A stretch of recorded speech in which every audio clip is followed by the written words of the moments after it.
All right. Last time we left off, they're still talking about Peterson Academy. So let's see where this goes.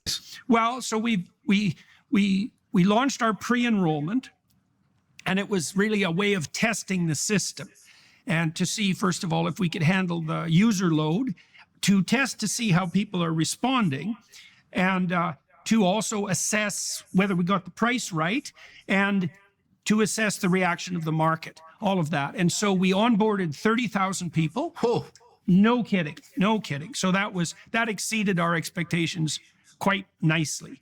And the price point seems good. And I could delve into that a little bit because, you know, the odd person says, well, why isn't it free? And I mean, there's a bunch of answers to that. Is one, if it's free, you're the product and don't forget it. Second, on the social media side, because it has a sophisticated social media system, there's an open question about social media platforms now. You know, if they're free, they're instantly invaded by bad actors, right? Yeah. Because your attention isn't free. And so it's very valuable. And so you get hordes of trolls, you get hordes of bots, you get like bad corporate actors. The whole thing can deteriorate. And what we are seeing and what we hoped for was that a relatively stringent price point, so it's about $40 a month, and a relatively stringent price point eradicates 95% of the bad actors. That, yeah. Right, so that's cool. That's worth something. Yes, this is also extremely well known.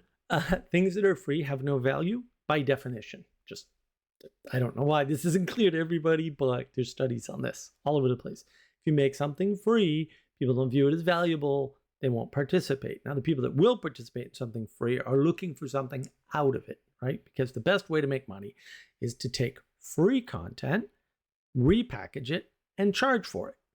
And I'm not saying that's invalid. It's perfectly valid, actually. You're repackaging it, and you're finding the audience that otherwise couldn't find it.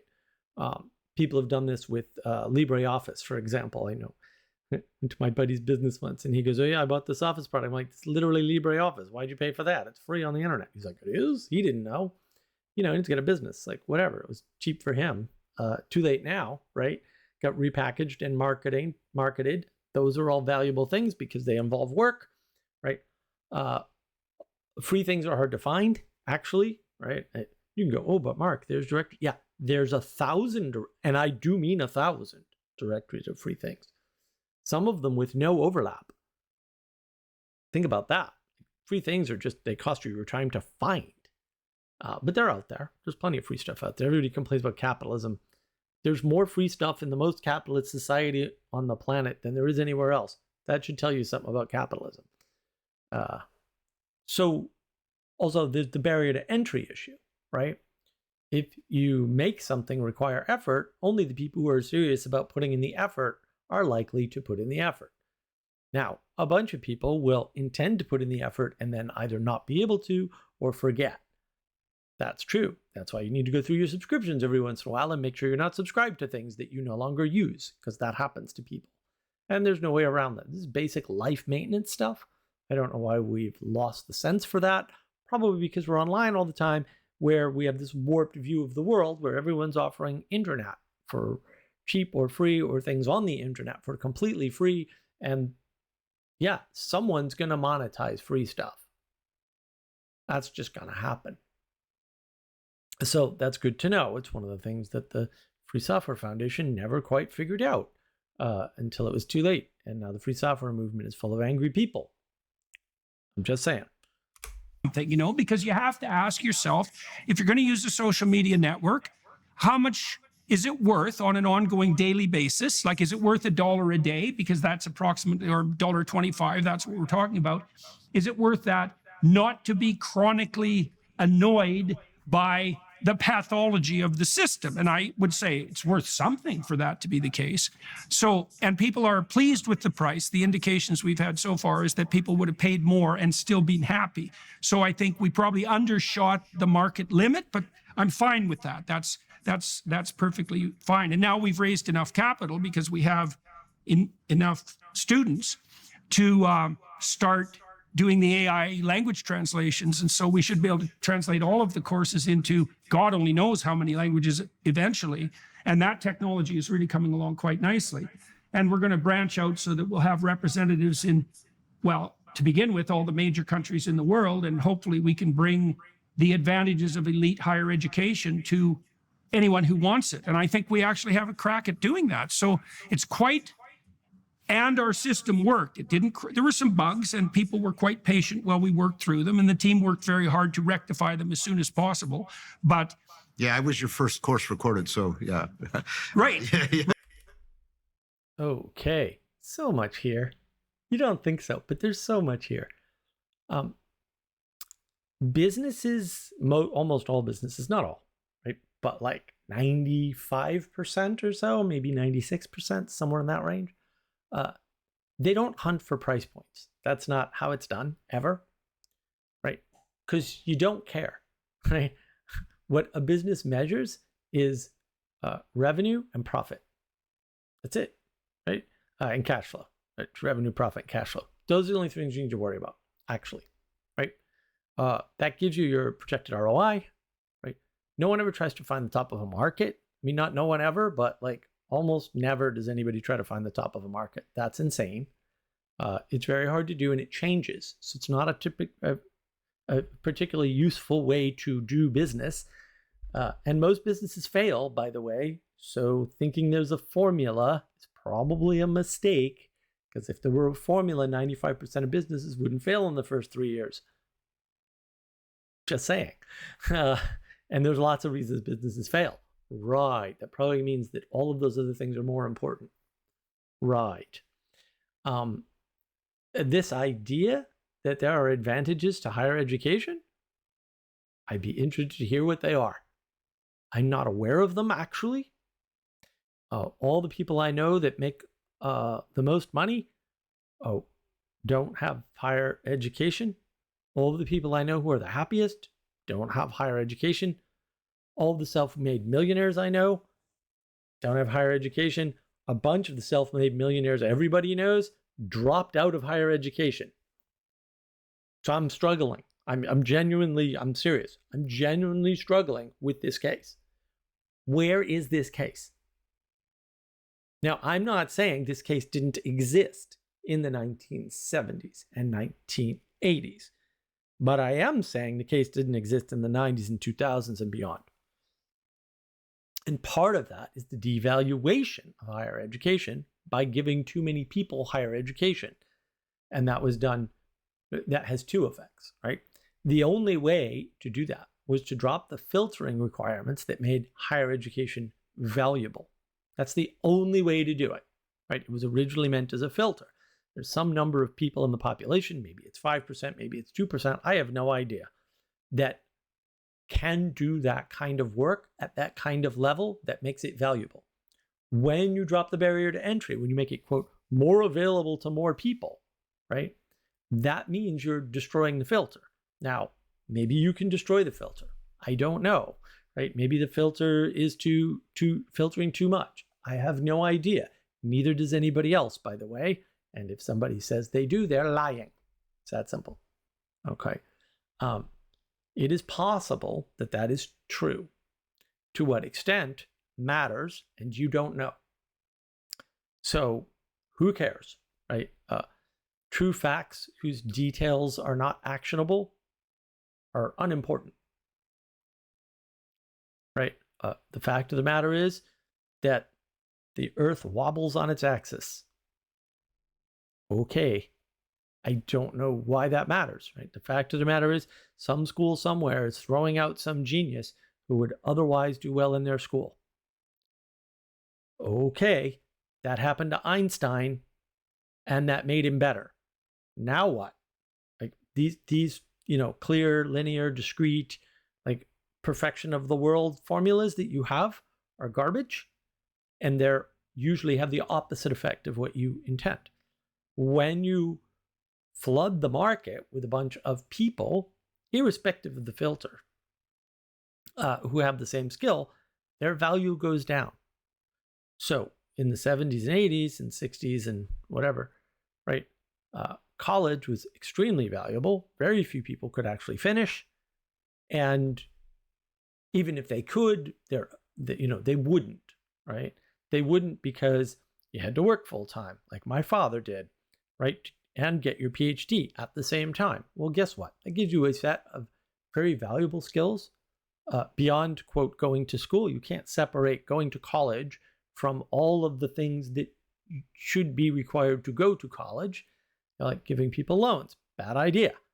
Just any kind of loans from anywhere. Bad idea, right? You should go to college and either have people pay cash who believe in you, that was the old system, right? Or work. And work 2 jobs and go to school full time, right? If you did that, I would hire you. If you didn't do that, I don't want anything to do with you. I'm just flat out sorry. That's the right decision, by the way, right? Or you're Bill Gates or you're Mark Zuckerberg and you go, this is a racket. This sucks. I'm out. I'm going to go start a business. Way better, at least for them. Maybe you can't do any of that. Fair enough. There's a place for you. Don't worry. But just be happy with the place that you can do well in. Because not everybody has a place they can do well in. Society has to make places for those people, and we generally do. And government generally gets in the way of that, annoyingly enough, and we're not paying attention to that at all. Instead, we're trying to shove everybody through college for no reason. And now it's less valuable. Sorry, bro. I want to hear the case. I want to hear the case. Other than I feel smart or I feel wicked smart from New England, I want to hear the actual case. I don't want to hear a platitude about this is better for the person, the world, me. No. You're going to need to prove that. You're going to need to bring the goods. Okay? All indications are, from all the actual data that we have available, is more college is worse for everybody. Sorry, that's just happened. It's happened. It's in the data. It's everywhere. Go look around. We have way more college educated people than we ever did, and everything is burning down. Now, it may not be the cause, but it certainly isn't the fix. That's important to know. It doesn't fix this problem, clearly. Maybe it didn't cause it. Fine, don't care. We're not dealing with that. We're dealing with the fact that this does not make it better. And we know that because we're living in it. That's important to know. Don't get fooled by the, correlation is not causation. It's like, yeah, but anti-correlation means not causation. And so you can say, hey, if you've got more people educated and the world is burning down, then more education doesn't fix that problem. Same with conversation, by the way. See how that works? Yeah, that's the proper use of the scientific method, incidentally, right? Oh, you have a thesis. More correlation will make the world better, or more conversation will make the world better. Okay, but it anti-correlates with that. Now, it could be, under certain circumstances, this might be true. Now we're into a whole different set of theories that you have to go through first. You can't just say, well, in my fantasy world, in my head, more college is better. Okay, maybe I'm not in your head. You're going to have to outline all the other things that need to change and a way to change them, and then do your new college experiment. Otherwise, you're being anti-scientific, technically. I'm just saying technically. Like, don't shoot the messenger, man. It's always been this way. So, got to make that case. So, this idea that the way he's going about it is correct, I just disagree. I don't know how many businesses Dr. Peterson has started. I know how many I've started. And it's double digits, right? It's hard. Finding market, yes. Finding pricing, no. The simple fact of the matter is that successful business people will filter markets where pricing works, right? So you know what your costs are, roughly speaking, you have a good projection. Having a projection cost is easy, right? And then you can go in and say, where can I get the money that I need plus the margin that I need, right? And your margin's actually quite high if you have investors. If you don't have investors and you're going to bootstrap and spend no money in the beginning, which you should do, by the way, if you're starting a business, then all bets are off. But if you've got investors, man, they want returns. So that means the market, the addressable market, has to be able to pay enough. Not has to be big enough, has to be able to pay enough. That means you can have a small addressable market with a high margin, right? Or a large addressable market and a much lower margin. It's very complicated, as it turns out. Business is very complicated. Read the 10-Day MBA by Steven Silberger. You'll start to understand all the parts and how difficult they are. But nobody hunts for price that way. Nobody. Almost nobody does that. And the people that do have pre-existing business ideas that they're trying to get off the ground, rather than looking for a gap, which is weird because Dr. Peterson talks about this, right? And I understand the argument, right? Well, people are hungry for college. Maybe they shouldn't be, though. Maybe that's bad for them and for everybody else all at the same time, because that's what all the data indicates, by the way. That might be a hint, right? And then, this solves some kind of a problem which hasn't been stated, and it's better in ways that haven't been stated. So I don't know. That's kind of creepy. I don't like it when people tell me this is better. And I'm like, is it? Especially when apparently not, right? Observably, the answer is no, this isn't better. Like more conversation or more education or more higher education, right? And then what's the problem everyone's screaming about? Oh, these kids are coming to college and they don't have basic skills. Okay, that's not a problem in college that needs to be addressed. By the way, that's a problem in the lower education system that needs to be addressed, because we have 2 education systems in the US. Oh, nobody ever talks about that. Or when they do, they talk about it differently. They don't talk about the quality of education. They talk about, well, teachers are burdened or teachers are underpaid. That's also almost certainly not true. Different video. If you want to see that video, comment. Maybe I'll do a video on that scam, because boy, there's a lot of scams going on with teachers unions and pay and all that craziness, and all the people we shoved into school that don't belong there on the lower end. And then you wonder why you have a problem on the higher end. Well, in the chain of where you're getting your people from, bro, what's going on downstream? Right. Not addressing that, apparently. We're just giving out higher education. And what has Peterson done with his system? Well, he's taken apart academia and put it back together using fancy new technology. But the advantage of academia is in making connections and friends in person and learning the skills of participatory knowledge, which you would think these two would actually understand better than most. And yet, my friends, here we are. I don't know how we got here. I don't know why we're here. I don't know why they can't see the implication of the things they're talking about. But also, they can't. Good to know. Right. Well, congratulations on that too. So that's a good thing. So yeah, I'm very excited about it, and we're working. We have jurisdictions that are interested in working with us towards accreditation, so we're happy about that. But we've also found that probably 75% of the people on the platform aren't interested in credit per se. They're not even necessarily interested in taking the quizzes that are available. Fundamentally, they're there because they want to learn. Lots of them, for example, are older people. I wouldn't say that's the majority, but lots of people wanted to go to university and couldn't. And so we can provide them with an extremely high quality university experience. And I suspected that would be the case. So that's gratifying as well. Yeah. This is very confusing. What problem are you solving by a lot of people not caring about accreditation or the quizzes? Interesting. And also, what are you teaching them that credit is needed for? I misread Plato's Republic with somebody. Okay. I read it correctly with somebody. Okay.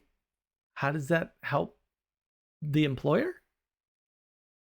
I mean, it's not clear to me that being able to understand Plato even correctly exaps out to anything else. In fact, quite the opposite seems to be the case. Quite the opposite indeed, right? I have found that the people that engage with this stuff have horrible, what we call common sense or real life skills. Einstein's famous for this problem, but there are many other examples. And a lot of these people have problems in their relationships, or have problems getting relationships, or have problems with their friends groups, or, they have general mental issues, we'll say, and with respect to society. So it's quite possible, in fact, I would say quite likely, this is definitely a thesis I have, that in fact, if you fill your head with fluffy concepts, especially, we'll say abstract concepts like philosophy, or quote, modern philosophy, all of which is garbage, incidentally. I'll keep saying it because it'll keep being true. Then maybe your head doesn't have as much space for important things, like how to go outside and say hi to people, how to ask your neighbor for help, which is one of the pieces of advice that Jordan Peterson gives you, or how to clean your room, because you're too busy while you're, quote, picking up your room, listening to other things to appreciate and enjoy the act of cleaning. And this is related to a practice that I have. I'll probably do a video on it at some point. I just haven't gotten around to it. A lot of bouncing around going on, very scattered, unfortunately, such is my life. But there are ways to engage with the world without headphones on, without listening to things. And I have gone over this recently in a live stream, in fact, where you're not distracted. And that opens you up to a bunch of experience that otherwise is locked out, especially if you're trying to understand something really difficult. Like these two talking, because it's hard. It's even hard for me, and I'm used to it, and I'm familiar with both of their work. It's still hard, especially this conversation is really hard to listen to, because sometimes I wonder if they listen to their own conversations, because I don't know how they're coming to the conclusions they're coming to sometimes, given what they have said in the past. This is not unique to wicked smart people, okay? This happens to lots of people, but also this happens to everyone.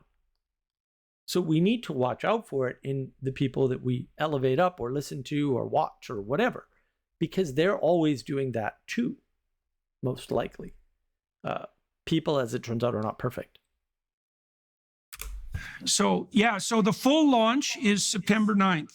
Right. And that's when you'll get your access, and when you'll be able to start interacting with students on the social media platform and on your course site as well. So that should be, hopefully, I've spent a fair bit of time on the social media platform so far, and it's a very positive place, so that's very good. And it has all the features of standard social media system. So I'm also kind of hoping that, for academically oriented people, maybe it'll be a replacement for the other social media networks. That'd be nice. Who knows, eh? Because a lot of those are quite toxic. Very, very. I use Twitter a lot, and I learn a lot from Twitter, but my God, it's a snake pit. It's a terrible snake pit. I use it as minimally as I can. Yeah, well, I can understand that. I find it's useful for me to do things like identify podcast guests, because I can kind of see who's of the moment and not only of the moment, and so it's worth wading through a fair bit of narcissistic toxicity to find the odd gem, and it's a pretty good way of keeping abreast with the dynamic shifts of the political environment. How much that's useful is a different matter, but because I run this podcast, that's something I have to be on top of that. Okay. What Peterson said there was excellent. That's full form. Awesome, Peterson, right? There's pluses and minuses. I do it this way, right? I'm not sure that this is the best way or the right answer. Excellent. Excellent. Yes. Barrier to entry matters, right? Audience matters. And look, I use Twitter. Twitter's great. My Twitter handle should be linked to these videos somehow or on my YouTube channel. I don't know. It's supposed to work. The audience on Twitter is not the general audience, though. It might be a bigger audience than you're used to, but it's still not everybody. And there are a ton of groups excluded. There's still a barrier to entry for Twitter, mostly around perception. We'll say, like, a lot of people are like, oh, I don't like Twitter because there's too much toxicity. And I know that, so I've never logged in. Fair. Totally fair. Maybe you should that's probably correct. Also, those people you're never going to see them on Twitter, right? And some of them are great people. In fact, a lot of those people are the best people, for real. Like, sorry. I'm not saying some of the best people aren't on Twitter. They are. The people that are off Twitter have way more best people. I'm just my observation. It could be wrong, but something tells me it's not. Mostly many years of looking at these sorts of things at the quote sociological, it's such a stupid term, layer, right? When you look at groups of people, you notice certain things. When you look at groups of people online, you've already got a filter, but you can learn a lot by what groups are where online. You can learn a lot about the tech and the groups and who and how things get filtered. And it was a big dust up on Reddit, years ago, right, over Trump, and they got rid of one of the groups, and the moderators came in and stole it basically, and it was a mess. But these things happen online all the time. I've been in hundreds of online communities, and you learn a lot looking at different online communities and what filters happen. And it is not clear that being in a Reddit group is good for your health, or for the Reddit group for that matter. On the other hand, man, there was a stock market forum thing. It wasn't for the market. It was for a particular stock trading platform. It was phenomenal. It's such a good experience. We were all there to learn the platform and learn how to make money in stock trading, right? And it was wonderful. I know I didn't make any money in stock trading. I was doing this research for somebody else actually who didn't use it, which does not make me happy. But it was a rich, beautiful environment. The people that contributed were wonderful. And this happens too with smaller endeavors. As things are smaller, that's true. You want a good, high quality environment. You don't want everybody in it. Those two things are opposed to one another. Sorry, right? It's trade-off, right? You want to reach the people you wouldn't otherwise reach. Well, now you need to go to the larger environments, right? And one won't cut it. That's the other thing. I mean, it will in some cases, but really, you want a multi-pronged approach. So if you wanted to find the people who would theoretically do well with abstract, fuzzy academic courses in whatever random stuff they're teaching on Peterson Academy these days, you would have to go out into the world and find a way to filter for those people, and make sure that they were going to do well. And that's hard. But setting up something where the filter is the money and the interest in the coursework, of course that works well. Right? But you just have to be mindful of what filters are out there and how they operate, right? And why they're there and when to make exceptions. I went to some private schools, and there was always a program for the people who couldn't afford it, but were academically gifted enough, and sometimes they screwed that up, believe me, to go, even though they couldn't afford it. Like, I've never seen that not the case. So I'm always a little bewildered when people are like, oh, I can't afford it. I'm like, are you sure? Because usually if people can't afford it, but they're really motivated, somehow it happens. Whether that's a grant or a pre-existing program or a relative or whatever. I'm just saying, very skeptical, and you should be too, of these sorts of claims. Oh, they can't. I've never seen a system that didn't have a system inside of it to make exceptions to itself. That happens all the time. It's not universal. The systems that don't last don't have that. That might be a hint, but almost all institutions have it. And sometimes it goes too far, like at Harvard University, it certainly did. You can read about some of the results of sending people who were not academically there to the school and how resentful they became as a result. This is well studied, by the way. I'm just saying, might be worth looking into. MIT did not do that. It might do it now. Did not do that and never had those problems.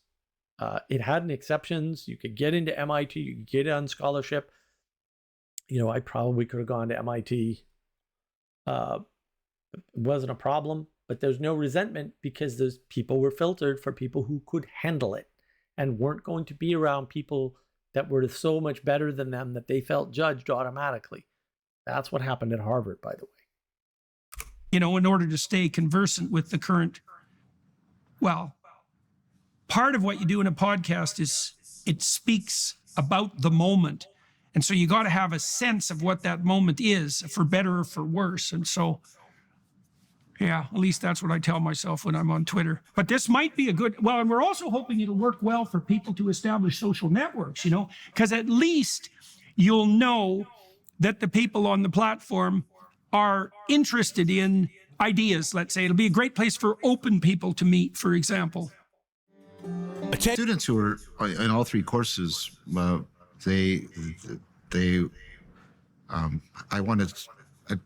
try not to be too self-serving, but they all found it a very transformative experience. Yeah. But they did that. They started really bonding with each other because there was a shared journey and there was a shared set of ideas. There was a shared discourse space. Yeah. Very much. Yeah. Okay. Let me address something. This word transformation, everyone's using it all the time, and I don't know what they mean by it anymore. But also what they're talking about is not necessarily good.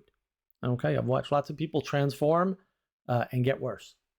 So first, we should establish if the transformation, which you're perceiving, might be nice to know how you're measuring this wacky transformation that you keep claiming, is good. Also, it matters if it's lasting. Okay, said it before publicly, I'll say it again. I used to do the babysitting for the druggies occasionally because I lived with a bunch of dirty, smelly hippies who did a lot of drugs. And very responsibly, far more responsibly than almost anybody else. And thus, I don't think any of them were addicts, which is sort of remarkable because you can become addicted to psychedelics. Anybody who says differently is lying. It's in the freaking research. There's tons of research on psychedelics. Everybody says there isn't. That's a lie. There's like 100 years of research on psychedelics at this point. It's still research today. The government does pay for it. They always have. They've never not paid for it. You can't say MK Ultra and the CIA and the government doesn't pay for drug research in the same person. That's a contradiction, right? It's wrong. Cannot be true. Of course they did. They did a lot of it at Harvard, by the way. Timothy Leary, Peterson had his office at Harvard. Interesting. People will often report a transformative experience, and maybe even for a few days, they seem happier or different, and then they become worse. That is just my observation. It is not only my observation, by the way, it's also in the scientific research. I don't know why people aren't mentioning this to you, but they're doing you a disservice. And I apologize for that on their behalf because they're too arrogant to do it themselves. There you go. You can see that this is a bone of contention with Mark. Don't sit there and claim research and then neglect to mention it all, especially because you're only mentioning the upsides and never the downsides, oddly enough. Transformation's the same way. Who transformed? What did they transform into? Are they a better person or did they just have a transformation? People make bonds all the time. People make bonds at the grocery store. I've seen it. Sometimes those bonds last and become lasting friendships, and they go fishing together or whatever. And that's wonderful. This is not a feather in your cap. This is a daily event that happens all the time to anyone that cares to interact with other humans at all, in any space, in any context. Now, you can claim, well, they did it all in this academic context, and therefore it's better. Is it? I want to see numbers. I want to see any evidence at all, because I've seen this before, and it never has been, ever. And again, that's not to say random people don't get together and be friends for life. That happens, but that happens in all contexts. I've never seen that not happen in a context. That's good to know. So the fact that it happens here is not a surprise. It's expected. Sorry, John, it's expected. That should happen. You have a group of people gathered together around a common interest. Yeah, some of them are going to bond. Almost certainly. They're all going to transform. Yeah, we just kind of do that as the result of living.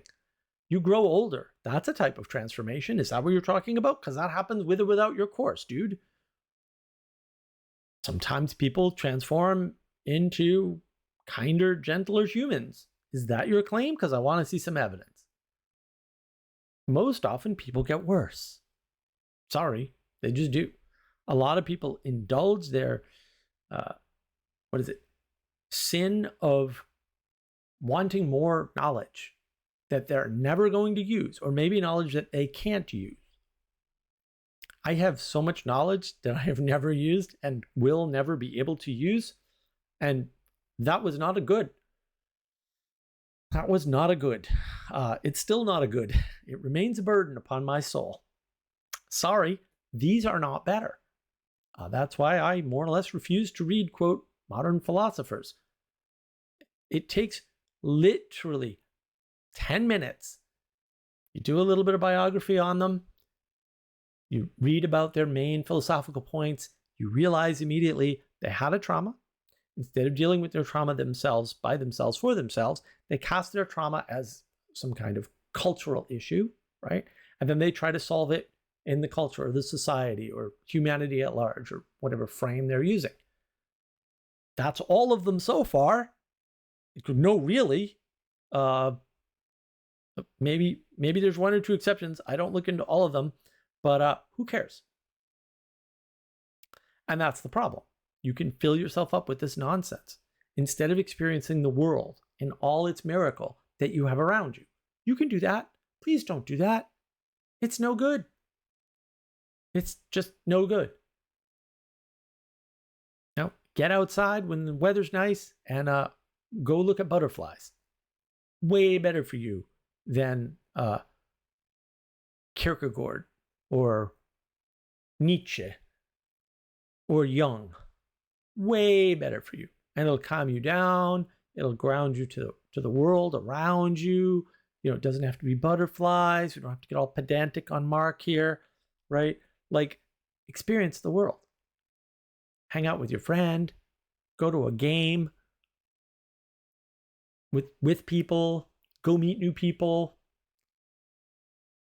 Go have a nice lunch and don't watch things on flat screens. Lots of options. Yeah, well, soon people will have course-centered chat rooms, and we're hoping that if we start to grow to a large enough size that people will start to spontaneously organize, well, you can imagine meetups where people get together to watch a lecture and to discuss it. You know, there's no reason to outsource a fair bit of the classroom organization, let's say, to the students themselves. And we're also with an... I disagree. There's a very good reason. And it is weird for anybody who knows anything about psychology, who has even looked into it for a short period of time, much less has a degree in it, not to know the research on this. When you have leaderless groups, which is what he's describing, outsourcing to whom? Oh, outsourcing to the crowd. Oh, crowdsourcing. Okay, when you have truly leaderless groups, the most psychotic rise up to lead on average. This is not better. This is not bad. I see this online all the time. So many Discord servers blew up because of this, or because of weak leadership, like in the case of the Portal Discord server. Weak leadership, no leadership. This is not better, but it definitely is worse. Don't do this. The internet is full of this. This is the thing. This is what causes Twitter. Twitter is exactly what he's describing. And you heard his description of Twitter earlier. I don't understand why this is confusing. This isn't confusing. That's exactly what Twitter is. And spontaneous organization around similar topics. The other way to say that in computer technology is called algorithm. That's what algorithms do. It's maybe not the only thing they do, but actually that is what they are designed to do. Right? A recommender algorithm tries to figure out what you like and give you more of what you like and pepper in, hopefully, some things that maybe are new to you that you might like. There are various ways to implement such algorithms, by the way. I have several books on this, all of which I have read, cover to cover. So I know quite a bit about it. It doesn't work the way everybody thinks, but it does do exactly what Peterson's talking about. You've outsourced the spontaneous group gathering to an algorithm. I mean, Reddit's done this. Is Reddit great? 4chan was this. All the negative examples, if you leave them out, all the positive examples left, all 4 of them, by the way, because there aren't too many. Because, random things happen, whatever. Sometimes wonderful things spring up out of nowhere with no leadership. That can happen. It's just so rare that you shouldn't encourage it, ever. Because the number of bad things that happen instead is huge. Damage massively outweighs the advantage. Massive. It's not even close. Isn't not even remotely close. So that's good to know. An eye to the future, starting to think things through, like, well, one possibility that we've been investigating are cruises, specialized cruises, because, well, cruises, all things considered, especially compared to the cost of say a private university education, cruises aren't that expensive. They're actually quite remarkably inexpensive. I saw a retired couple, for example, who booked 51 cruises back to back because it was far cheaper than staying in an old folks' home.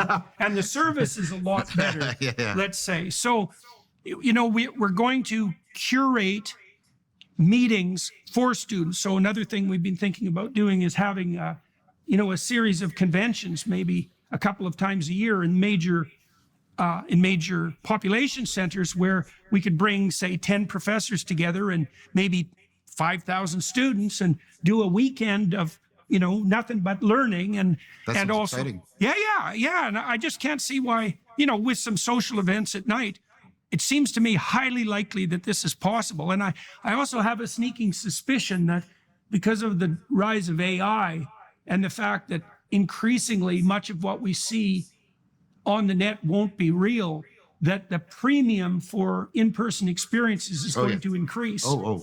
Yeah. Okay, a few things. Thunder Bay was an event that John attended, and we had Pastor Paul Vanderklay there, and we had Jonathan Peugeot there, and it exactly what Peterson said. You could do that today with small venues. It's been done. It's been wildly successful when done by competent people. I like the idea of curation. Curate your signal. Yes, please curate your signal. Curate what you get involved with. Have curated experiences. They are good for you.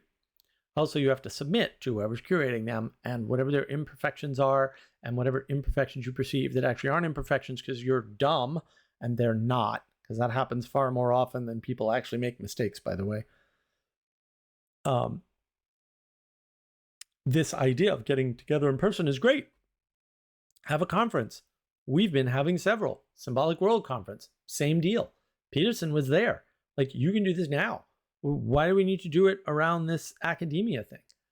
A lot of this stuff started out with Jordan Peterson meetup groups. You can do that now. Why do you need this academia thing attached to it? I don't understand.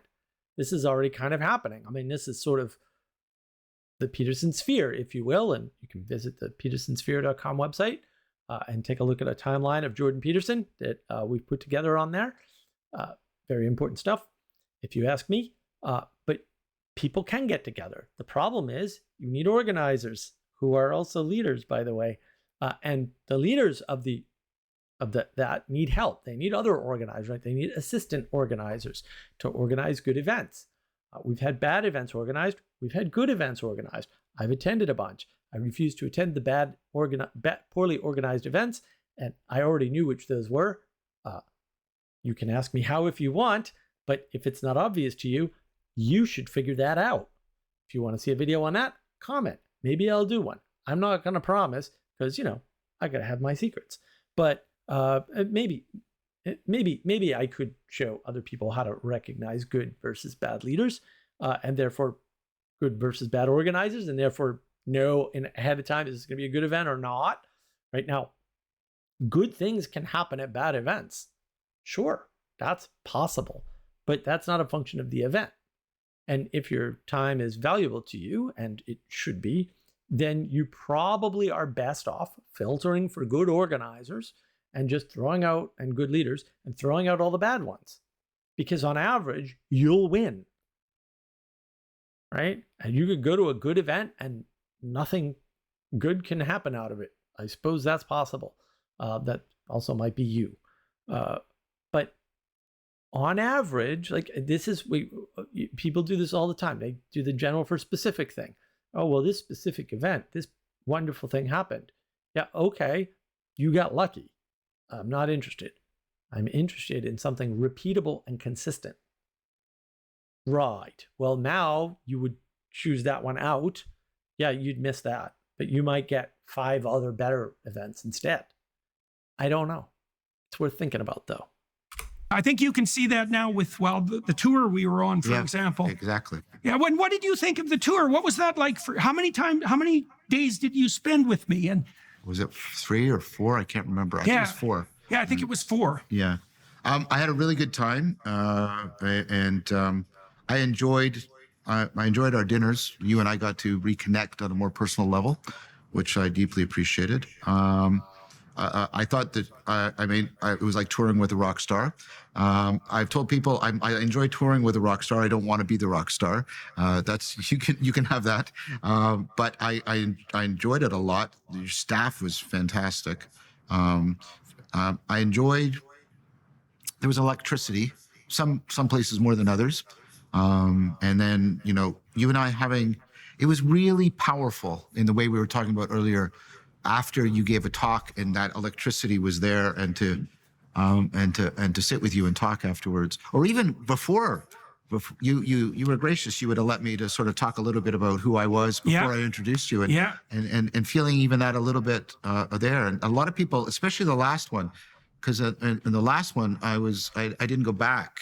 I actually booked in a hotel right across from the convention center, and a lot of people were there from the event, and I got to talk to a lot of them, and there was a lot of them that, of course, they were expressing appreciation for you, but a lot of them were expressing a lot of appreciation for me and my work, and that was very, very, very, very encouraging. So there was a lot about it I enjoyed. Like I said, and I'm going to stop it there for a sec. So careful listeners and watchers will note a few things. The best time John had was sharing a meal. I'm sure on this channel I've said that many, many times, that is the best thing you can do, even if you don't talk. But I like this reconnect on a personal level thing. Quite good indeed. Also notice that there's this idea of electricity. I find it strange that John, who is very much copying Jordan in many ways with YouTube channels and courses and all this, says he doesn't want to be the rock star. Well, what is your supporting role then, sir? And who are you supporting and why? Those would be good things to make clear. If that's your true intent. I mean, I'm just saying, like, there's nothing wrong with that. Obviously, yeah, people need support staff, and the support staff are key and important, right? So not everybody can be the rock star. Agreed. Maybe if these two did something a little bit more coordinated, where Jordan was definitely in charge and John was definitely like following orders, that would be better for the world to see. Just speculation. It was really good to have you there to, to provide a informed overview of what I had presented, because I'm presenting things that are spontaneous. And so it's very good to, and for the audience as well, to have that reflected and then criticized in the proper critical sense. Because the proper critical sense is separation of the wheat from the chaff, not derogation of everything as chaff, right? And so it's very, very helpful for people to see that modeled, but also to have it happen. And so I thought we did. Separation of wheat from chaff. These are hindsight bias ways of thinking about the world, right? You often don't know the wheat from the chaff. That's why people make mistakes. That's why mistakes are inevitable. because you don't know ahead of time, but you do once it's done. Oh, I screwed up there. Not fair. And I agree. If all of your critique is negative, no good. If the thing you're engaging with is that negative, you shouldn't have engaged with it in the first place. It's easy to knock down ideas, and it's very hard to have original ones, right? Or put non-original ideas together even, right? That's Darwin, by the way. These are difficult things. Knocking them down, not so hard. If that's all you're doing, yeah, you're probably just arrogant. You should point out the positive too, but also it's easy to judge after the fact. Oh, the critique was separating the wheat from the chaff. But during it, what if it's mostly chaff? Because occasionally it is. I mean, I did a series with Justin Wells on Gerard, and a lot of chaff. He has some good stuff. I pointed that out. I went through a whole list of it, I think. I got the whole list that I saw, and whatever. Maybe I didn't find all the good stuff, right? Probably didn't find all the bad stuff either, though. So, and maybe on balance his work is bad, or maybe the bad outweighs the good in general for him with his framing. That's possible. And these things are tricky. And so when they state them this matter-of-factly and clearly, you get the impression that it's easy. It's not easy. It's not clear. It's not perfect. It's not clean. I just want to point that part out, because there's a lot of sampling, especially in academia, on the positive. And they're very bad at pointing out the downsides and sampling the negative. So that's good to know. Did a good job at that. Yeah, I think so. Oh yeah. Well, it was fun. We'll do it again. Yeah, it worked out real well. It was good too, because I had you and Constantine Kissin and Jonathan Pageau along, and I've also traveled with Douglas Murray and Rex Murphy. And so all of that's all been extremely good to have that second party in there, third party in there to interrogate, right? And to make a different kind of connection with the audience. And if you'll... I just want to point this out. Yes, multiple perspectives is better. This shouldn't be a real surprise. Maybe always design your talks so it's not just one person. And I'll just point out a little thesis of mine that there's been a clear progression in the internet space from TED Talk, right? Important person spewing their ideas to everybody and barfing them all over the audience. Some TED Talks are excellent, by the way. Peterson has a huge number of very popular TED Talks. Just saying. I noticed that my research on the petersonsphere.com timeline. What changed was conversations, right? Where now it's two people. That became very popular, right? And then what changed again was long form conversation with multiple people. And that's Joe Rogan. And so you see this progression. I mean, there's more steps to it than that. I'm just giving you the quick overview. But you see this progression because we're complexifying, if you will, right? Or complicating is more likely, the space. We flattened it down. Oh, good. We get this nice flat thing. I can just absorb the information that I want and nothing else. Single perspective, understand something, absorb it, and move on. We hit the end of that because that doesn't really work. Anybody can give a TED Talk.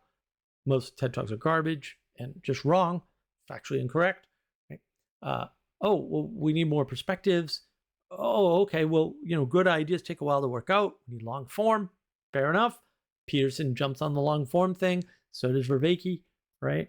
There's a marked difference between the Vervaeke Awakening from the Meaning Crisis lectures and the Maps of Meaning lectures that Peterson did. One of these people is speaking to an audience while they're recording, and the other one is not. And that makes a huge, huge difference for some weird reason, unless it's not a weird reason at all. But that's a video for another day. Allow me, you, behind the curtain, off camera, you treat your people very well. And that impressed me throughout. You've risen to quite a bit of influence and notoriety, and people have been twisted by that in certain ways. And I was very impressed by how gracious you were with your staff, with your people, how kind you were. You know, well, part of that. Wow. I see Peterson is very genuine, so I would not be surprised if he was gracious when he didn't, quote, have to be. So that's a weird thing to say. While some people certainly appear, right, to become, we'll say, corrupted by their fame or their money or whatever, a closer inspection and a little bit of research shows that that is much less common than you think. That, in fact, people were like that before they had money. In fact, there's a lot of evidence that being a total jerk, like Steve Jobs always was to everybody, he got better and kinder with money, by the way. That's a little weird, huh? Unless it doesn't correlate with the money at all. Oops. Also could be true. Steve Jobs was always that way. And many people defended Steve Jobs. And he's just one of dozens of examples. Many people defended Steve Jobs and said, well, because he's that way, we all do better. And sometimes we don't like it, right? And this is a very common refrain in business, my friends. Very common. Oh, he was always a jerk, but that's how he got to where he is today. And he's gotten better. You should have seen him when he had no money. Yeah. So this impression that John has of the world is dangerous and it's wrong. And I'm not saying it doesn't happen. It certainly does, but it is far more rare than you can imagine. Most people rise up because they're jerks. Sorry. And when they rise up, they get better. Why? Because their dreams are coming true and they don't need to hold on so tightly. That's probably in the psychological literature somewhere. I don't know how it's not an obvious conclusion. Also, two things correlate anyway, which is your wealth and your age, right? But the other thing that correlates with age is people genuinely loosening up. If they were tight, when they were younger. I don't know what to tell you. It's not causation, but it certainly is there. Probably correlates to the price of tea in China too. Like everything else seems to. There's kind of a, what would you say? I think that's an important thing to note. It's an important thing to watch for when you're evaluating people. But that's what I was doing. Oh, yeah. No, I understand that. And it is a real marker for that. Like I've traveled with lots of people and you learn very rapidly who kisses up and kicks down, which is not a testament to the integrity of their personality, but it's also a management style in a way, because we're very selective about who we hire, but also who we keep. And so there isn't anybody around at Peterson Academy or on my tour who isn't doing a stellar and necessary job. And so, and I also understand that, like it's a very it's a very fast-paced enterprise to run a tour like that. And many things can go wrong, especially if you're trying to sustain it across multiple years. Like it's a very unlikely endeavor. And so everybody who is involved, they're giving it 100%. And I'm very grateful for that. And they make my life a lot more straightforward, and my wife's life as well. I saw you delegating. Yeah. Without question. Yeah. And that's a marker too. That I look for that in people. I look for, can they delegate authority? Can they trust people to run with things? And you were basically, to my mind, you were managing things from sort of 30,000 feet above. Yeah. You're giving sort of general orientation. Oh, I want that. Then you'd have specific things here and there. But other than that, people would say, we need to do this, or we need to come here. And you go, okay. And you were just like, well, the other advantage. John needs to read a book on management. This is well published, well studied, and well known. A lot of times, authority does not get delegated. What gets delegated is work. All right. And then because it's delegated, you have the authority to do that work. The authority remains with the originator of or manager of that work, right? And the reason for this is because they are there to make decisions when you get stuck. Right? So if you delegate a task to be performed by somebody and they get stuck or they're unsure, because that will happen in any organization, they can go back to you, right? And you trust them to know when to take their own initiative and when not to, which is a different issue in management, by the way. Some people cannot be trusted with that. They need to be further down the chain and given smaller tasks. That's also a thing. Why? Because everyone needs to have a place. You can't just say, oh, all we're going to do is hire all the stellar people that we need. Netflix did that. Netflix is to some extent hated for this. Google did that. They locked up a bunch of talent for no reason that they're never going to use, right? Hiring the best and screwing everyone else, not great for society. Very elitist, by definition. Don't do that, right? I mean, you kind of have to do it to do certain things. I get that. But this is not a strategy for running a good business.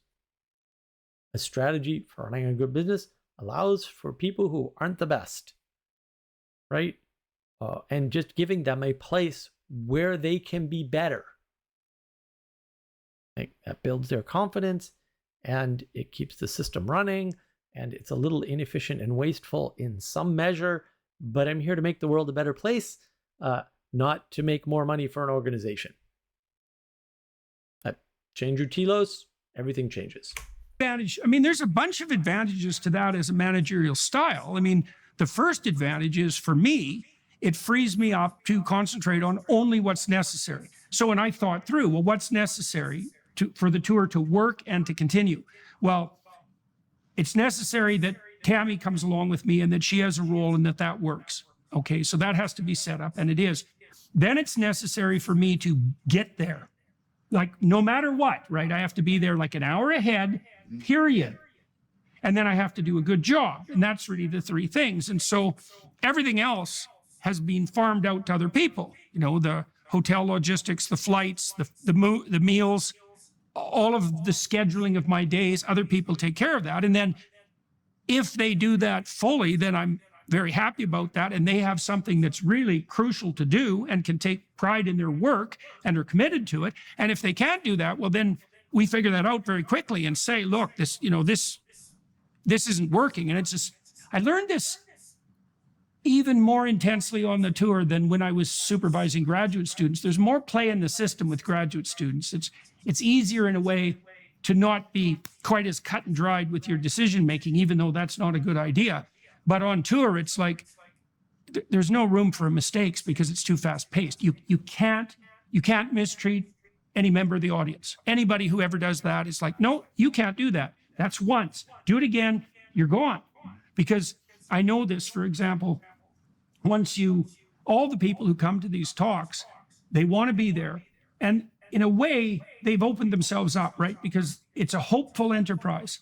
And hope is a dangerous emotion because Very it can much. be dashed. Yeah. And so they come there and they're excited, and maybe they meet me. And if I'm polite and welcoming, and so are my staff, then they walk away even enhanced in their hope and their trust. If there's a mistake there, and they get the cold shoulder or anybody's rude, they will never forget that. Never. And they will tell everyone. And you don't have to do that. It's a very small number of people that you do that to before an enterprise like the one we're discussing craters. Right. Like, Oh, so much here. Yeah, the thing that Jordan explained in the beginning, that's just management. It's not good management. It's just actual management, right? And things that don't have the quality of delegation are not management, right? They're a mess. And they're common. That's true. We've given a lot of people Harvard Business School course, and it is no longer great. And so they manage poorly. And they micromanage or whatever. There's lots of patterns for bad management. Most people are bad at most things. Sorry, that includes you. You're bad at most things. Sorry, that's life. That's how it is. And management is one of those things. And so another thing is just picking people. So I've met good managers who could not pick a good employee to save their soul. They end up hiring and firing a lot of people because they're good managers. A good manager will fire the right people, right? I've met managers who are smart enough to rely on the opinion of one or more than one people on their team, right? Because they were no good at figuring out who would fit in the team, right? Or who had the requisite technical skills. This is why, in general, you actually don't want to promote a techie to management, because the odds that they have good management skill are very, very, very, very, very low. There are some exceptions to that for sure, but actually, techie people in general are not good at managing people. They're good at managing tech. And usually it's one or the other, baby. Sorry. There are a few exceptions, but they're extraordinarily rare, and you're probably not one of them. I like what he said about the amount of, quote, play in the system. Really, though, like, there are books, many, about this. I've read a couple myself. Or you can read, a biography by Richard Branson or something, right? Good stuff, by the way. Good stuff. These principles are well known, just not in his field, right? But I'm glad he mentioned, there's different management sort of amounts of creep allowed, right? And also, again, he's mentioning this principle: a very few number of people can destroy your reputation very, very quickly, because things spread in that way. And what people don't realize is an asymmetry here, right? And so positive things spread very slowly and very expensively, right? And negative things are very cheap, low barrier to entry, and spread quite quickly. So it's good to know that. It's important to know that. It's way faster than you think, because a disaffected person can tell 1,000 people, and quite effectively. And so if you have 100 of them, that's not so good. Also, asymmetrical sampling.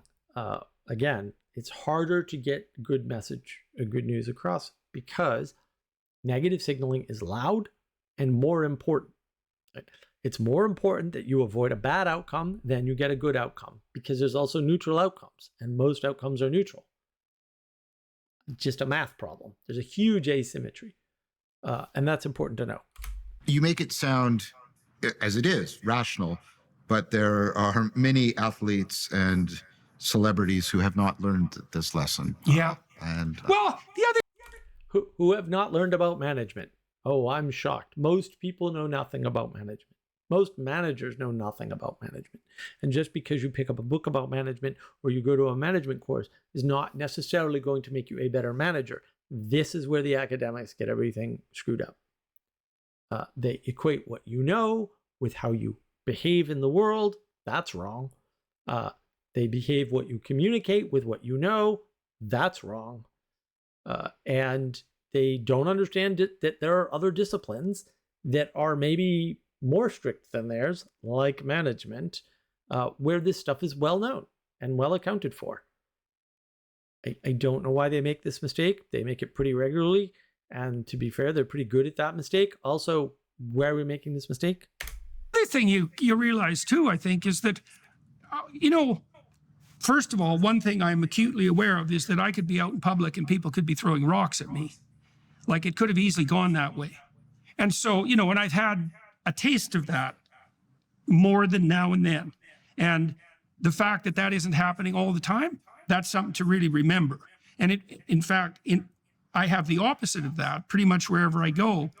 I'm so fortunate because people are very good to me. They're good to me in airports, wherever they meet me. And I'm more than pleased to return the favor. And, you're asking for too much if you have a public face and the benefits of that, and you're not also thrilled that people are responding to you in that positive manner. You said that to me multiple times on the tour. tour. Oh yeah, well, you did. You're a fool if you're not continually appreciative of that. So, and all the people around me, all my staff, they're all like that. So they're all wonderful people. Good. Well, gratitude. Peterson seems to describe gratitude as super important, and you're a fool if you don't have it. Granted, I'm inserting the word gratitude here, but I think it's pretty accurate and precise a word to match his description. I agree. This is great. More gratitude, please. Gratitude for the electricity that works and the internet that works most of the time, even though it might be flawed, right? And all the things you have, like everything. I just look around. I'm like, oh, look at all this cool stuff. I couldn't have built any of this stuff. I couldn't have had any of this stuff without so many people I'm never going to meet. But I'm grateful. It's wonderful. And that enables me to live in this nice house in the woods and with a pond and everything. And it's fantastic. I love it. Let's take a moment of gratitude. Yes. I'm glad to hear that. Let's talk about what you're up to. You told me when you're writing a book and you're on sabbatical in January. Tell me what you're doing practically, and then what ideas you're trying to flesh out. Like, what's on the intellectual horizon for you? So first big news, the book Form of Awakening from the Meaning Crisis is coming out the 29th of this month. So part 1, 400 and some pages. So it's not just like a transcription from the series. It's a companion. We've taken it, we've rewritten it, updated it. We've added figures, references. My great writing partner, Christopher Master Pietro, has rewritten entire sections. So he's a co-author with me. And then we all. How long is it? So the first book is like 400 and some pages. Yeah. And the second one will be probably something like that. And where can people get that? Well, it's going to be coming out. You'll be able to get it, I think, instantly electronically on the 29th, and then print on demand thereafter on Amazon. I'll get you a copy if you want. Yeah, definitely. How interesting and wonderful. I love Christopher. I met Christopher. I've met John and Christopher, actually. That's great. I probably will not be reading this book. Lots of reasons. I have explained, probably not to John directly, but to people very close to him, that his YouTube series in particular, Awakening from the Meaning Crisis, should have been named Awakening to the Meaning Crisis, because it largely posits a thesis about the existence of a crisis that he refers to as the meaning crisis, but does not offer any solutions, or maybe it offers a few solutions, but they're insufficient. I guess you could make that second argument as well. I do not make that argument, by the way. I make the first argument. It doesn't offer any solutions. The solutions, at least for the group that I was involved with, were in the meditation series that John did, that last I checked still does not have a playlist on his YouTube channel. His staff has been made aware of this multiple times by many people, myself included. So I don't know what's up with that. And the follow-on Cultivating Wisdom course, which I'd like to think our little group had a big part in encouraging at the time, because we were very upset when the meditation series was announced to be ending, and we really wanted to take things further.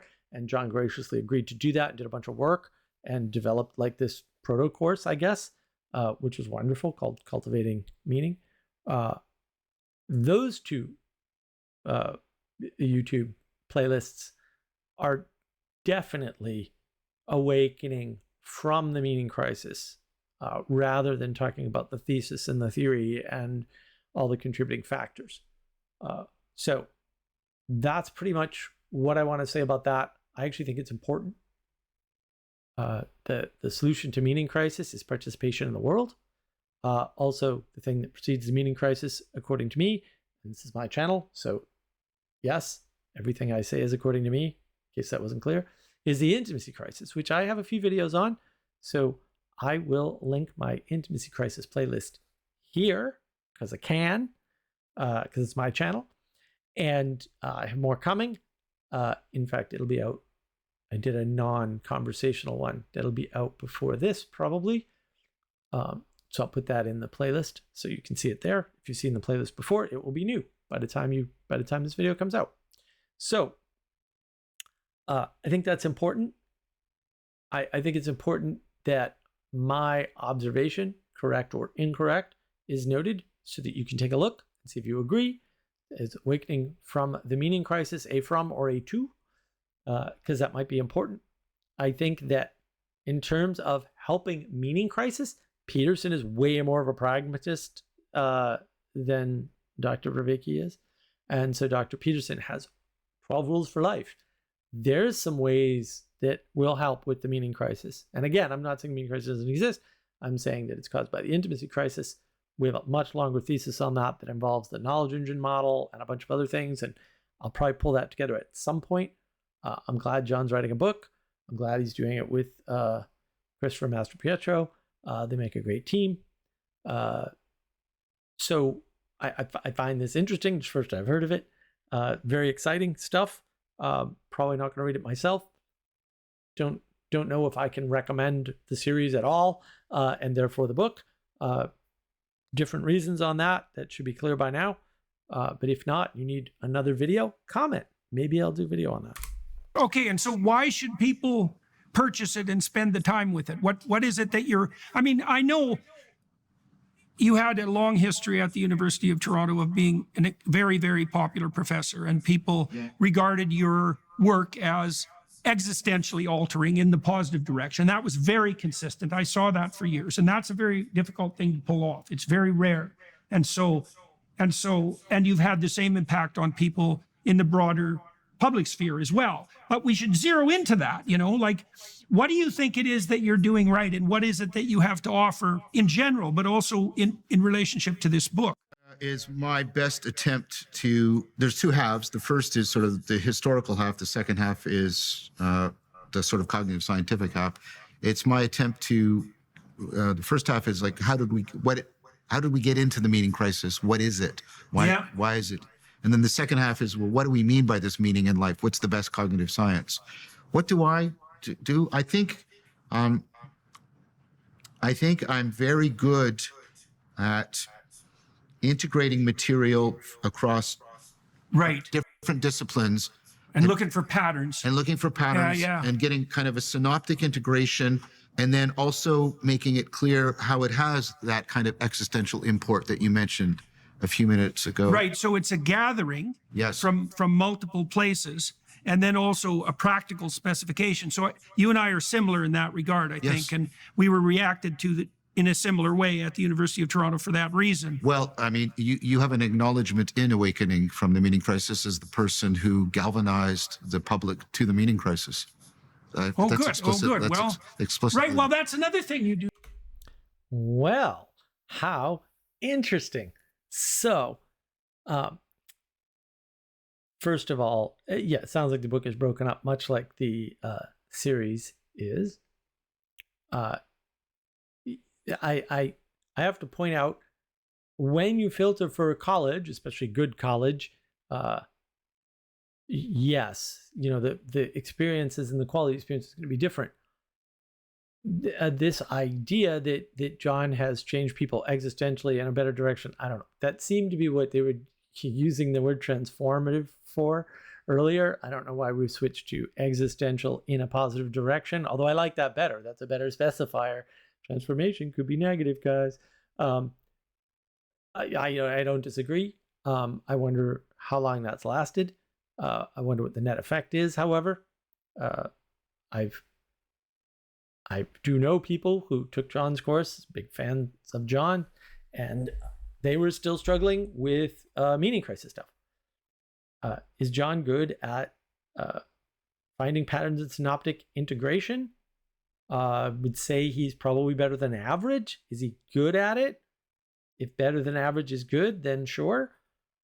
I have to disagree that he's particularly good at it, because there's a bunch of stuff we missed. I think some of the perspectives he has are wrong, and there are way better ways to think about this.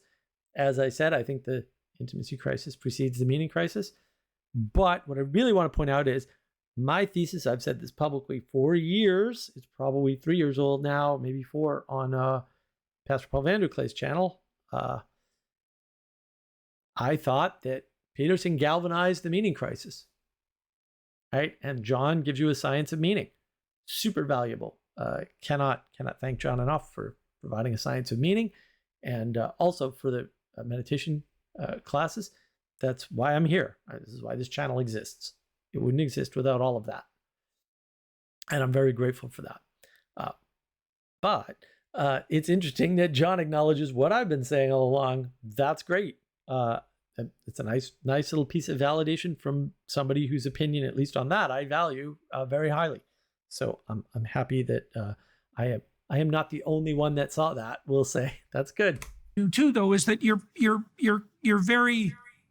have a gift for pointing to the problem of the moment and then encapsulating it in an articulate manner, right? I mean, merely to be able to, Jonathan Pajot did this quite well in the course he teaches for Peterson Academy, too, by the way, because he provides a encapsulated formulation of nihilism and what it means and what it signifies, and then dispenses with it as an existential necessity quite quickly and elegantly, which is a big deal to be able to do that because it's a real problem for people. But your highlighting of the meaning crisis as a phenomenon, just that is helpful to people in the same way often that psychological diagnosis is helpful to people. Like, people will come in to see a clinician and they think their particular brand of existential suffering is absolutely unique to them. Yeah. And so then you say, no, it follows this pattern and these are the limits. And so now it's in a box, and there's a bit of something that might be dismaying about that because it's no fun to be diagnosed, but it's also no fun to be the only member of a crazy club. That's not a good thing. But then you also want to ally that to a pathway forward. And, for you to be able to conceptualize the meaning crisis as an existential situation and then also not say or imply that that's hopeless. And that's the problem I have with approaches like the selfish gene or the more rationalistic atheist movement. It's like, well, no wonder you have a meaning crisis because things are meaningless. I think the fact that there is a meaning crisis is actually evident that things aren't meaningless. I agree. This is interesting. Peterson used the word encapsulate. I think here I might use refine, right, and distill. That might be another term I would use. I think that's actually really important. There is a distillation of the ideas that point to a meaning crisis. And yeah, being able to identify that you're not alone in a thing is important, but also what causes the meaning crisis, the intimacy crisis, according to Mark. Why? Because you think you're alone in things that you're not alone in. Why is that? Because you don't have a quality relationship with somebody that you can talk to your problems about and realize they have the same problems or similar enough problems. Very happy that this turned out that I can talk about the meaning crisis. The intimacy crisis. That's fantastic. My thesis on the meaning crisis is more that, individualism, objectivism, and materialism sort of conspire in a way. My thesis is if you hit one, you'll hit the other two. I have a video on that. I'll link it here. Why not? It's my channel. That is, we'll say, the manifestation and maybe the cause of the meaning crisis. Right? But the real sort of meat and potatoes cause is this lack of focus on the quality of the relationships that you have. Right? And when that happens, you lose the skill of making relationships to things correctly.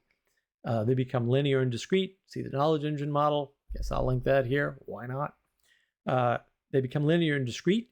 And all of the sudden, all of your relationships are transactional and they're one-to-one, like a video game. Video games probably play very heavily into this meaning crisis thing. I know John in the series talks about exaptation of skills. I don't think it's there. I've played video games. I love some video games. I love me some good old-fashioned video game entertainment. I don't think there's exaptation. Not that I don't think there's any. There's probably a little bit, especially on the low end, especially for children. But if you're not a children and you're not on the low end, I'm going to go no. There's a spectrum there and things drop off. If you were stuck on a meaning crisis or an intimacy crisis, you wouldn't see that. You would say, oh, it exapts for children, so it exapts for adults, because that is the nature of the problem that manifests as a meaning crisis. You don't see the difference in relationships. There was a recent tweet by Rachel Wilson where she said, you know, if you're an adult and you're doing this thing, then that's a problem. And I said, well, if you're doing this thing, you're immature and therefore you're not an adult. So, and we make that mistake all the time, right? We say, well, adults who throw temper tantrums should blah, blah, blah, blah, blah. No, if you throw a temper tantrum, you're not yet an adult. I don't care what your age is, right? And we fail to see the nuance and the change in those relationships because we like linear and discrete relationships. If you throw a temper tantrum, you need to do these things. No, if you throw a temper tantrum, you're not an adult. That's a better way to think about it. It's better framing, right? You haven't been formed. You're emotionally unstable. And that means you have not yet matured, no matter what information you contain, no matter how good your memory, no matter how many courses you've taken, no matter how old you are, right? The problem is one of regulation. These other things are irrelevant. That is a nuanced approach, requires a more poetic understanding of the world and a more poetic relationship to relationship, right? We understand the nuances of these connections that you have to other things, and we'll say categorization can't do that. Categorization puts you in a bucket. And yeah, to some extent, being in a bucket that other people are in, or maybe being an agent who's no longer alone in the arena, if we want to use fancy Vervaeke words, is very helpful to people. Yes, because people keep talking to them about agent-arena relationship as though there's some configuration where there's only one arena that an agent is in, and that there's any arena where there's only one agent. It's that sort of talk that is in Awakening from the Meaning Crisis, by the way, that is detrimental and actually contributes to the meaning crisis. Sorry, John. I'm just going to throw that out there, and I'm going to die on that hill for sure. Because it's not a neutral state. It's a very negative state. And the more thoughtful atheists, like Alex O'Connor that we've talked to, are responding to that fact that you just stated, because I think it is a fact. I mean... I do not find Alex O'Connor very thoughtful. He actually does not seem to possess very good reasoning skills. If you want some evidence for that, I have a commentary for you with Alex O'Connor and Jonathan Pijot. You should watch that and then make your decision about how thoughtful he is. I will also note there is a running away problem that people have. This was escapism, right? This was brought up in a previous commentary, the one with John Vervaeke, Jordan Hall, and Jonathan Pijot. Alex O'Connor suffers from that. I point out sort of the signs of that. I don't think I state that explicitly in that commentary, although I might have. It's been a while. It's a long commentary, very frustrating. But you check that out there. So I just flat out disagree with John there. I think talking to these people in the way that they do is actually making them worse, by the way. But hey, I could be wrong about that.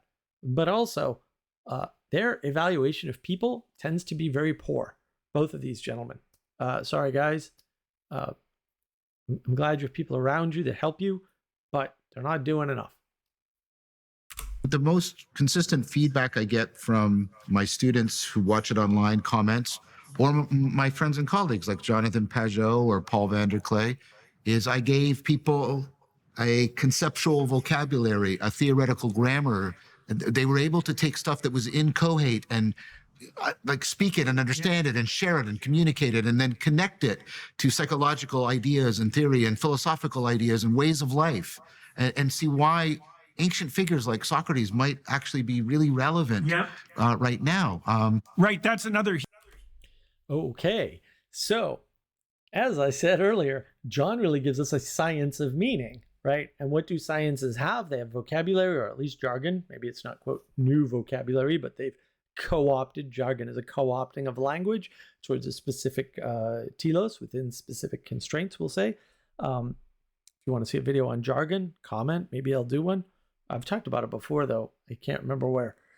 So, yeah, John provided us with a science of meaning to talk about Jordan Peterson's ideas. Yes, thank you, John. Thank you for validating what I've been saying for years. Also, big fan. I've been on Paul Vanderklay's channel a number of times. I was on his first live stream, in fact. I don't know how that happened. It was happenstance for sure. I've done a few videos with him, 4, 5, I forget. Recorded videos. So I agree that that's important. Again, I would cast it as a science of meaning. It allowed me to do a bunch of work. Thank you, John. Thank you very much. And meet a bunch of people. Thank you. And help a bunch of people. Thank you. Thank you. Those people have become really important to me on the whole. A few of them like skittered off. A couple went nuts. A few went completely insane and blew up the Discord server called Awakening from the Meaning Crisis. That's too bad. But I've gotten a lot of good content out of this, obviously, and this is good. I think this topic is important. Otherwise, I wouldn't be doing this 5 years on. But having that ability, having that framework, and being able to use that to communicate with people has been super helpful, and I'm grateful that we have it. Both of these gentlemen have done that. No one else probably could have done that, to be fair. They either didn't have the vision, or they didn't have the ability, or they weren't motivated enough, any number of things. Look, I've seen lots of people on Clubhouse, on various forums and Discord servers have pieces of meaning crisis. And some have entire theses that are, we'll say, more comprehensive than even Dr. Vervaeke's. However, either they're not good at communicating, or they're not motivated enough, or many of them have terrible theories, even though they think it's better. And so they didn't make it. And these two guys made it. That makes them special, right? I don't want to invoke great man theory, but also there's something to it, right? Like right place, right time for sure, right set of abilities. These two have it to some extent. I wish they would do more and in different ways, but hey, that as close as I can get to criticizing them is in this video. So I agree. I like this work. I like that we can do this work. We couldn't do this work without these two, both of them. Awakening from Meaning Crisis is pretty popular. So it's good stuff. It really does enable people to maybe not help themselves, because actually I don't think so. I think it's Peterson's work that does that, but Awakening from Meaning Crisis certainly helps people to locate and co-locate. What we do is we use this work to help people, to find where they're stuck, to develop practices, to get them out of things, to put them in participation with the real world. We've been wildly successful at that, and for that I'm very grateful. I think it's wonderful.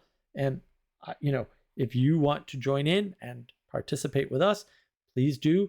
I've got the markofwisdom.org server. I've got my YouTube channel here, right? And I've got a Discord server, Mark of Wisdom, right? So a website, markofwisdom.org. Get the petersonsphere.com. We've got a storefront. I'm happy to talk to people. I've done that before. I've had more or less random conversations. I got a live stream every Friday you can engage with. So we're here working, and we could always use more help. Huge advantage is that you're taking these ancient thinkers and you're pointing out how they conceptualized and what they knew is actually of great practical utility in the moment. This is something I also found extremely useful, for example, in the Exodus seminar, because the Israelite sojourn in the desert is the crisis of meaning. They're the same thing. And so it's also very useful to know that this death of God phenomenon is not new. It's a recurrent theme in human history, that a crisis of meaning is a condition.